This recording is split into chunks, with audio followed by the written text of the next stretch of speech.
come naturally. And I kiss you when I please. Outside their town hall, the people of Leicester have gathered to express their displeasure and frustration as the fate of the Bowstring Bridge is railroaded through in a private meeting held by Leicester City Council with demolition University.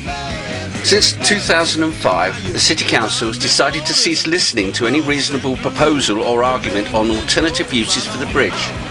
And, come what may, the Council will happily see another architectural feature of the city vanish to be replaced by more architectural mediocrity. Over the following 4 years, there has been growing pressure from local heritage organisations and individuals. These have formed Save the Bowstring Bridge and the Pump and Tap Coalition, that now has a membership of over 3,000 people and is steadily growing, with the aim of overturning this act of civic vandalism. If this deal goes ahead, the Bowstring Bridge and the public house will be crushed into rubble within the year. And then it will then serve as a shabby temporary car park, riddled with weeds for years to come, while the DMU waits for an upturn in its own and the world's financial fortunes. Now, there's no heritage without a bit of history, and this location is rich with it. Bowstring Bridge, that carried the main line across the old Soar, was constructed between 1896 and 1899 by civil engineers Henry Lovett of Wolverhampton for the Great Central Railway Company. This sturdy bridge was designed to carry some of the heaviest locomotives seen on British rails. This was the main route into Leicester from the southwest. Man had followed migrating animals and established a causeway and fords here for millennia, until thanks to the Romans, the river was comfortably spanned by the Straight Fosse Way that enters Westgate via the West Bridge below the great walls of this county town. The river was 2 metres higher then, and due to the frequent flooding, the area has retained its rural aspect until the 18th century. The Victorian town's coal-fuelled industrial expansion combined with the slowly improving flood prevention measures that led to Bowstring Gate being filled with factories and homes for their workers from across the Soar. Edward Watkin, the visionary Victorian, was a chairman of railway companies in the north and south of Britain, and he conceived the Great Central Railway to link them. His obsession was to dig a tunnel under the English Channel so it would be possible to board a train in Leicester and alight in Venice just hours later, and this was 100 years ago. Back in Leicester, during Watkins' planning of the route of the GCR through Leicester, the crossing of the Soar at Duns Lane was not his first choice of route into town, but the idea of the line passing through Leicester Castle was strongly objected to by residents wishing to protect their ancient heritage. The new route involved the destruction of many new houses and factories, and the payment of compensation to the people added to the great expense of building this railway. The ingenious design was fashioned from the best steel and the strongest bricks, using skills, many now lost, to span the old Soar. Combined with the recently constructed Miles Strait, the area became an attraction for Sunday outings by the townsfolk. The bridge and the passing expresses quickly became integrated into a thriving community that was now part of the expanding city. Well maintained and well used, it formed a visually interesting aspect to the neighbourhood and a meeting place for couples beneath. The different lengths of the sides of this unique bridge can clearly be seen in this 1930s aerial photo, as it spans the old Soar at an acute angle.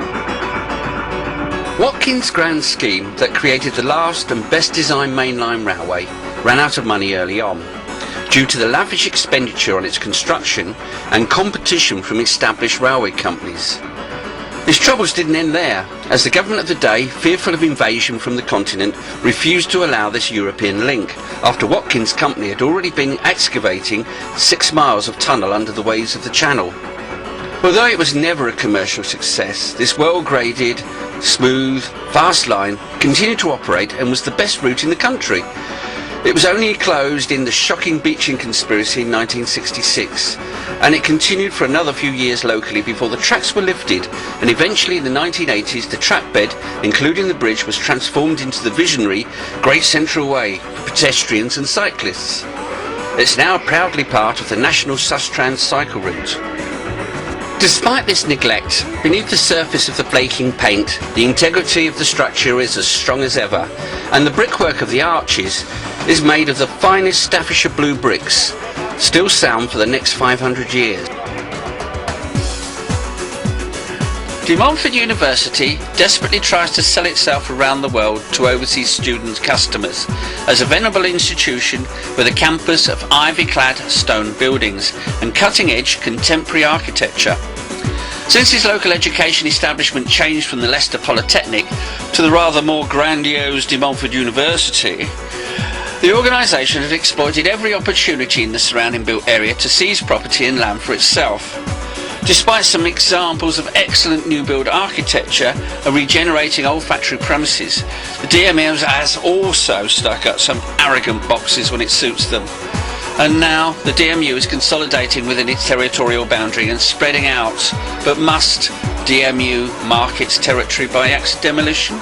Must a landmark in industrial history become a swimming pool on Duns Lane, primarily for their students and staff? And this is despite having substantial land in Mill Lane in the form of the unused Student Union building. Following the Pro-Bridge demonstration, the typical bullish tone of announcements by the City Council and DMU mean that now the completed deal means goodbye Bowstring Bridge. In other words, the fat lady has definitely sung. Now this is just a ploy to discourage dissent, but there's still hope.